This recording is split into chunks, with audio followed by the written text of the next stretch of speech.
எல்லாருக்கும் வணக்கம். எங்கள் படம் பேர் கிராணி. இந்த படம் ப்ரொடியூசர் நான், டைரக்டர் இவர். எங்கள் மக்கள் இவங்கெல்லாம் நாங்கள்லாம் சேர்ந்து இந்த படம் பண்ணியிருக்கோம். மக்கள்கிட்ட போய் சேர்றதுக்கு உங்கள் கையில் தான் இருக்குது. கஷ்டப்பட்டு இந்த படத்தை நான் எடுத்திருக்கேன். நான் ஒரு ஆளாக நின்று எந்த ஒரு சப்போர்ட்டும் இல்லாமல் என் ஃபேமிலி சப்போர்ட் தான். இதை வச்சு நான் இந்த படத்தை ரொம்ப கஷ்டப்பட்டு தான் இந்த படத்தை எடுத்திருக்கேன். ரொம்ப இல்லை, ஒரு 2 மாதமாக இந்த லொக்கேஷன் ரொம்ப கஷ்டப்பட்டு அலைஞ்சு இந்த படத்தை எடுத்து என்னால் என் சக்திக்கு இதை எடுத்திருக்கேன். நல்லபடியாக எடுத்திருக்கேன். நீங்கள் பாருங்கள், உங்களுக்கு கண்டிப்பாக அந்த படம் பிடிக்கும். இது சில்ட்ரன்ஸுக்காகவும் ஃபேமிலிக்காக எடுத்த படம். மக்கள் உங்கள் கையில் இருக்குது. இந்த படத்தை நல்லபடியாக முடிச்சு கொடுக்குறது உங்கள் கையில் இருக்குது. தேங்க்யூ. எல்லாருக்கும் வணக்கம். நான் விஜயகுமார், டைரக்டர். எங்களுக்காக இவ்வளோ நேரம் வந்து படம் பார்த்த அத்தனை பத்திரிகை ஊடக நண்பர்களுக்கும் சிரம் தாழ்ந்த வணக்கம். இந்த படம் ஒரு என்டர்டெயின் பண்ணணும் அப்படின்னு நினச்சி மட்டும்தான் எடுத்தேன். எல்லாரும் ஒரு 2 மணி நேரம் வந்து படம் பார்த்தால் ஏதோ ஒரு உணர்வை கடத்தணும், அதுதான் கரெக்டான சினிமான்னு நான் நினைப்பேன். எனக்கு ஒரு ஹாரர் படம் பண்ணணும்னு ஆசைப்பட்டேன். ஒரு சரியான ஹாரர் படத்தை எடுத்திருக்கேன்னு நம்புகிறேன். இவ்வளோ நேரம் படம் பார்த்த உங்கள் எல்லாருக்கும் அந்த உணர்வு கிடைச்சிருக்கும்னு நினைக்கிறேன். உங்கள் எல்லாருக்கும் என்னோட மனமார்ந்த நன்றி.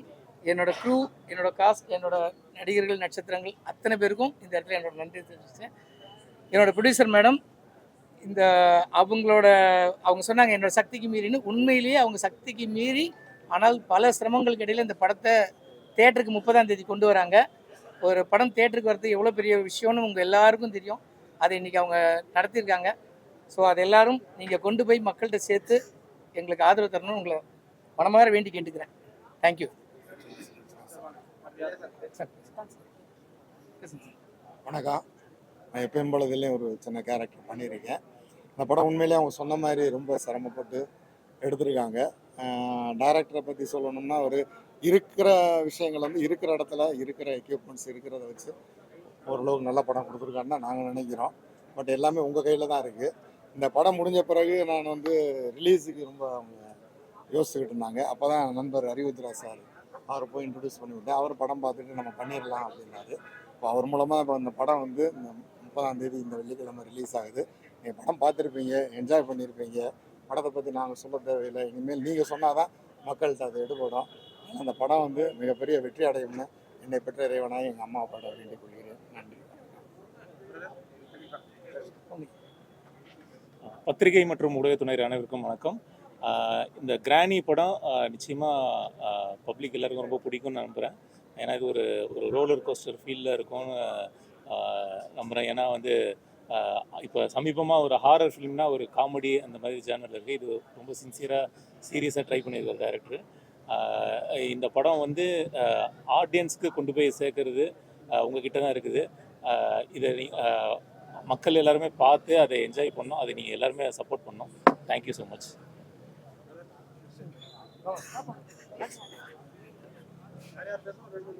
எல்லாருக்கும் வணக்கம். கிராணி மூவி வந்து சார் ஃபஸ்ட் விஜய் சாருக்கு தேங்க்ஸ் சொல்கிறேன். மேடமுக்கும் நான் தேங்க்ஸ் சொல்கிறேன். அண்ட் நிச்சயம் எல்லா க்ரூ மெம்பர்ஸ்க்கும் நான் ரொம்ப உணர்பட்டிருக்கேன். பிகாஸ் நான் கஜராஜ் சாரோடையும் திலீபன் சாரோடையும் நான் நினச்சி ரொம்ப சந்தோஷப்படுறேன். And all my co artist as well. And 30th வருது. ஸோ கண்டிப்பாக நீங்கள் சப்போர்ட் பண்ணுவீங்கன்னு நம்புகிறேன். Thank you so much.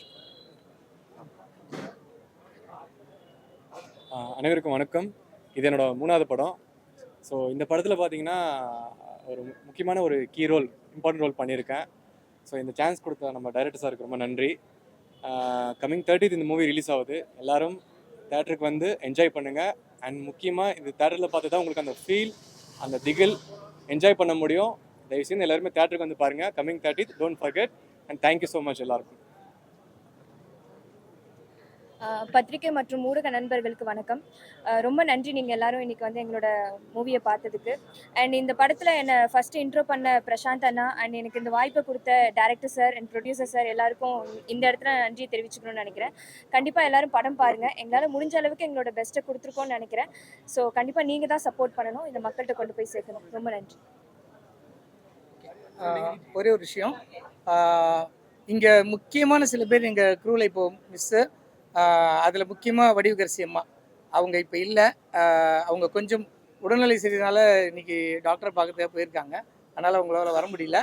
ஆனால் அவங்க இல்லைன்னா இந்த படம் இல்லை. அவங்க தான் இந்த படத்தோட பில்லர். நீங்கள் படம் பார்த்து தெரிஞ்சிருக்கோம். அடுத்தபடியாக சிங்கம்புலி அண்ணா, சிங்கமுலியன்னா எந்த அளவுக்கு இந்த படத்துக்கு டெடிக்கேட்டாக ஒர்க் பண்ணி அந்த கிளைமேக்ஸில் அவ்வளோ ஒரு ட்விஸ்ட் எல்லாம் எங்களுக்கு பண்ணி கொடுத்தாருன்னு நீங்கள் பார்த்துருப்பீங்க.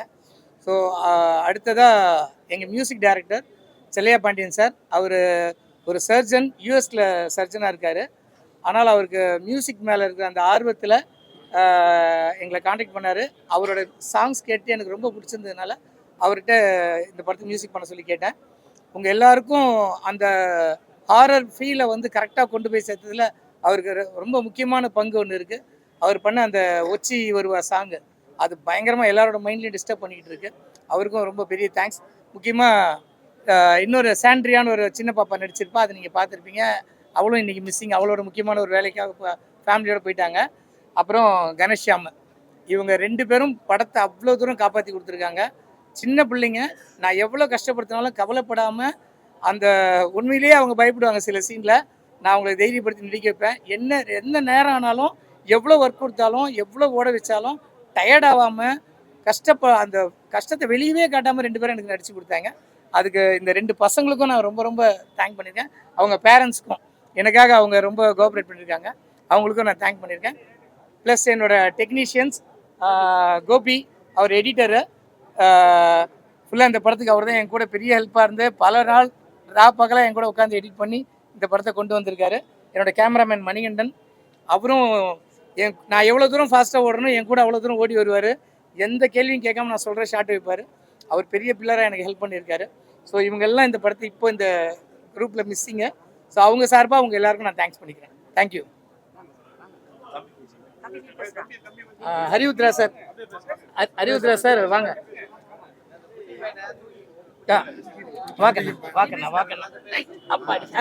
ஓகேவா? ஓகே, பேசுங்க. எல்லாருக்கும் வணக்கம். என்னோட பேரு கணேஷ்யாம். நான் வந்து இந்த படத்துல நடிச்சிருக்கேன். இது என்னோட 4th மூவி. இந்த படம் எனக்கு ரொம்ப பிடிச்சிருந்துச்சு. இந்த படம் ரொம்ப இன்ட்ரெஸ்டிங்காகவும் ஸ்கேரியாகவும் இருந்துச்சு. செம்மையா இருக்கு. எல்லாருமே போய் பாருங்க. இந்த படத்துல நிறைய பேர் நல்லா நடிச்சிருக்காங்க. டைரக்டர்ஸ் எனக்கு கஷ்டப்பட்டு சொல்லி தந்தாங்க எல்லாமே. தேங்க்யூ. ஹரிவுத்ரா சார் எங்க எல்லாரையும் காப்பாற்றி ஒவ்வொருத்தரையா வெளியில கொண்டு வந்து உங்க முன்னாடி நிற்க வைக்கிறதுல மிகப்பெரிய பங்கு. சார் பேசுங்க ப்ளீஸ். அனைவருக்கும் வணக்கம். எங்களுடைய உத்ரா ப்ரொடக்ஷன்ஸில் ஜனவரி 30 வந்து கிராணி வருது. ஸோ இது வரைக்கும் எங்களுடைய படங்களுக்கு தொடர்ச்சியாக சப்போர்ட் கொடுத்த பத்திரிகையாளர்களுக்கு ஒரு மிகப்பெரிய நன்றி. இந்த படத்தையும் வந்து நீங்கள் ஒரு மிகப்பெரிய அளவில் சப்போர்ட் பண்ணோம். ஏன்னா சமீப காலமாக வந்து நிறைய காமெடி படங்கள் வர்றது குறைஞ்சிருக்கு. ஸோ அப்படி இருக்கிற இந்த சூழ்நிலை ஹாரர் படங்களும் மக்கள் எப்பவுமே ரசிப்பாங்க. ஸோ இதில் வந்து சுந்தர் சி சார் படம், லாரன்ஸ் சார் படம் எப்படி வந்து ஒரு வரவேற்பை பெறுமோ அந்த மாதிரி இதில் ஒரு முக்கியமாக காமெடியை தாண்டின ஒரு த்ரில் இதில் இருக்குது. எல்லாத்துக்கும் மேலே சொல்லணும்னா நம்ம வடிவுகரசி மேடம் வந்து அவங்களோட பர்ஃபார்மன்ஸ் இந்த படத்தில் ரொம்ப நல்லாயிருக்கும். ஸோ படம் பார்த்த எல்லாருமே இந்த படத்தை பற்றின ஒரு சரியான விமர்சனத்தை நீங்கள் எல்லோரும் பதிவு பண்ணிங்கன்னா இந்த படம் இன்னும் நிறைய பேர்கிட்ட போய் சேரும். ஏன்னா இந்த படத்தை வந்து கிட்டத்தட்ட ஒரு புது தயாரிப்பாளர் விஜயா மேரி மேடம். ஏன்னா இன்றைக்கி வந்து ஒரு மிகப்பெரிய தொழில் சார்ந்த நிறுவனங்கள் கூட இன்றைக்கி படம் தயாரிக்க வர்றதில்லை. ஸோ அப்படி இருக்கும்போது ஒரு முதல் படமாக வந்து ஒரு லேடியாக அவங்க இந்த படத்தை தயாரிச்சிருக்காங்க. அது இல்லாமல் டைரக்டர் விஜயகுமாரன் சார். ஸோ ஒட்டுமொத்தமாக இந்த படத்தில் வந்து நிறைய பேர் ஹார்ட் ஒர்க் பண்ணியிருக்காங்க. அதிகமாக வந்து நைட் ஷூட் தான் இந்த படத்தில் வந்து இவங்க எடுத்திருக்காங்க. ஸோ படம் பார்க்குற ஆடியன்ஸுக்கு இது ஒரு பெரிய பயத்தை ஏற்படுத்தும். எல்லோரும் சப்போர்ட் பண்ணுங்கள். கண்டிப்பாக திரையரங்களை பார்த்து நல்ல ஒரு விமர்சனங்களை கொடுத்து அடுத்த கட்டம் இந்த மாதிரி படங்கள்லாம் வெளியில் வர்றதுக்கான ஒரு சப்போர்ட்டாக கொடுக்கணும்னு சொல்லி கேட்டுக்கிறேன். நன்றி. இல்லை, நம்ம வந்து விஜய் சேதுபதி இவங்களுக்கு போட்டின்றது கிடையாது. இந்த கிராணிக்கு என்ன தேட்டர்ஸ் கிடைக்குதோ அது கிடைச்சிருக்கு. புக்கிங்ஸ் ஓப்பன் ஆகிட்டு இருக்கு. ஆல்மோஸ்ட் எனக்கு தெரிஞ்சு ஒரு 75 to 100 ஸ்க்ரீன்ஸ் வரும். ரிப்போர்ட்டை பொறுத்து இன்னும் இன்க்ரீஸ் ஆகிறது நடக்கும் சார்.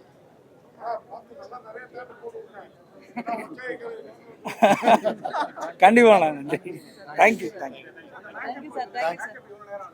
சார் முக்கியமாக சொல்லணும், எனக்கு இந்த டிசைன் நான் பண்ண உடனே எனக்கு அம்மாவோட அந்த உருவத்தை நான் ரெடி பண்ணுறதுக்கு முதல்ல டிஸ்கஸ் பண்ணும்போது எல்லாரும் சொன்னாங்க அது வந்து மோல்டு பண்ணணும், அது ஒரு பெரிய காஸ்ட் ஆஃப் ப்ரொடக்ஷனு, அது இந்த படத்தில் நம்ம பண்ண முடியாதுன்ற மாதிரி சொன்னாங்க. அப்போது பிரசாந்த்னு ஒரு தம்பி மேக்கப் மேன், அவர் நிறைய படங்கள் பண்ணிகிட்டு இருக்காரு. இப்போது சிவகார்த்திகேயன் சார் படம்லாம் கூட பண்ணிகிட்டு இருக்காரு. அவர்கிட்ட நான் பேசினேன், தம்பிடே எனக்கு எப்படியா பண்ணணும்டா, நான் சொல்கிறது உனக்கு புரியுதான்னு சொன்னேன். அவர் சொன்னால் எனக்கு ஒரு நாள் மேக்கப் டெஸ்ட்டுக்கு அம்மாவை கூப்பிடுங்கன்னா நான் பண்ணி காட்டுறேன்னு சொன்னால், கையில் இருந்த மெட்டீரியல்ஸை வச்சு அவர் பண்ண அந்த மேக்கப் பார்த்து நாங்களாம் அன்றைக்கே பயங்கரமாக ஷாக் ஆகிட்டோம். அவ்வளோ நல்லா பண்ணி கொடுத்தாரு. நான் கேட்டேன், இதை எப்படி நம்ம கண்டினியூ பண்ண முடியுமா டெய்லி? ஏன்னா டெய்லி உரிக்கணும்.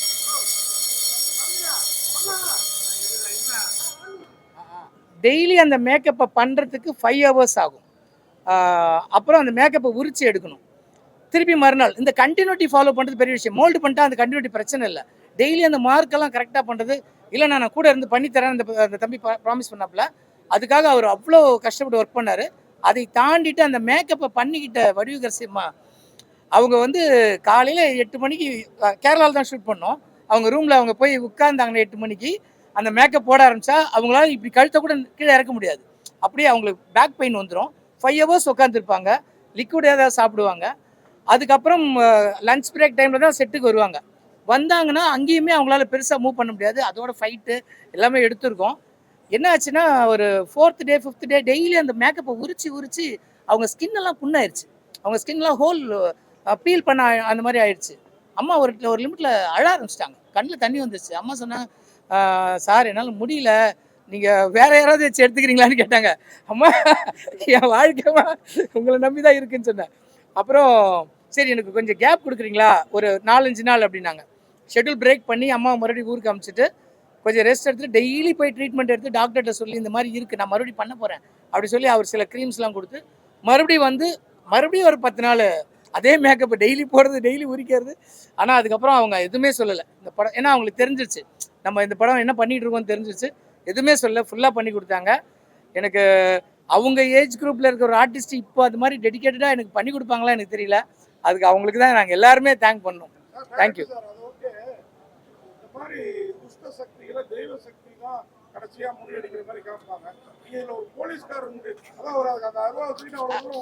ஆமாண்ணா, கரெக்டாக கேட்டீங்க. நான் என்ன அதில் சொல்ல வந்தேன்னு நினச்சேன்னா, கடவுள் எப்பவுமே நேரடியாக வர மாட்டார். கடவுள் எல்லாத்துக்கும் நேரடியாக வரணுன்றதா கடவுளுக்கு டைமே இருக்காது. ஸோ யாரோ ஒருத்தர் அனுப்புவார். அந்த ஆள் நம்மளுக்கு தெரியாமல் போயிடும். இந்த படத்தில் அப்படி தான். சிங்கம்புலி அண்ணாக்க அந்த பசங்க எழுந்து நிற்கும் போது அவர் என்ன பண்ணுறதுன்னு தெரியாமல் நிற்கும் போது அந்த பசங்க எழுந்து வா எனக்கு வழி தெரியும்னு அந்த பசங்க சொல்லுவாங்க. ஸோ கடவுள் அங்கேயே வந்துட்டாரு. ஆமாம், இந்த படத்துக்கும் அவர் தான் தேவதூதன். இல்லை சார், ஆக்சுவலி அதுக்கு ஒரு முக்கியமான காரணம் இருக்குது. என்னென்னா இந்த ஸ்கிரிப்டை நான் பண்ணும்போது நான் அதுக்கு பேஸாக கிராணின்னு ஒரு கேம் நான் சின்ன வயசில் விளையாடுவேன். அந்த கேம் வந்து ஒரு ஹாரர் கேம். அதில் பார்த்தீங்கன்னா நம்ம போக ஒரு கதவாக திறக்கும். நம்ம ஒரு செகண்ட் மிஸ் பண்ணிட்டோம்னா ஒரு பாட்டி வந்து நம்மளை அடித்து கொண்டுரும். அதான் அந்த கேம், பயங்கரமான ஹாரர் கேம். அதோட இன்ஸ்பிரேஷன் தான் அந்த பாட்டிக்கு ஒரு பேக் ஸ்டோரி இருந்தால் நல்லா இருக்கும்ன்றதான் மெயினாக நான் பிளான் பண்ணது. அதுக்கப்புறம் இதில் கதையாக பார்த்தோம்னா இந்த 2 பசங்க வந்து யூகேலேருந்து ரிட்டர்ன் ஆன பசங்களாக தான் நம்ம கதையில் சொல்லியிருப்போம்.